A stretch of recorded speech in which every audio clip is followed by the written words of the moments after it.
How do you know if you're a people pleaser? I always thought I wasn't a people pleaser until I found myself in a situation that mirrored back to me that I actually was a people pleaser and I didn't know it. One of the reasons I thought I wasn't a people pleaser is because I've always been a very honest and blunt person.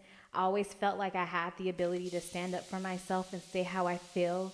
But what happens when you have to people please someone that you care about? What happens when you're you're you're tested and put in a situation where you have to honor your boundaries and honor how you're truly feeling, but then at the same time, with you honoring yourself, you become the villain in someone else's story.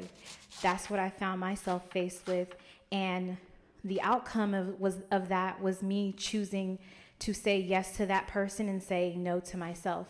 And what's crazy about that situation is I had so much shame and guilt with saying yes to them, but then saying no to myself.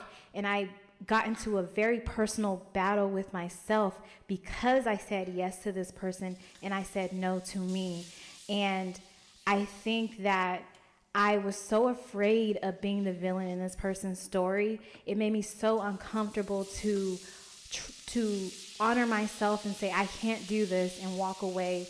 I remember being so uncomfortable with the idea of saying no, with thinking about how this person's life was going to be so much harder. But then what ended up happening is several months later, with me saying yes to this person and saying no to myself, is that I still became the villain in this person's story at the end of the day. So it didn't really matter if it's so crazy to see that it didn't even matter if I would have just done it from the beginning, because it was going to happen regardless, because I crossed my own boundaries.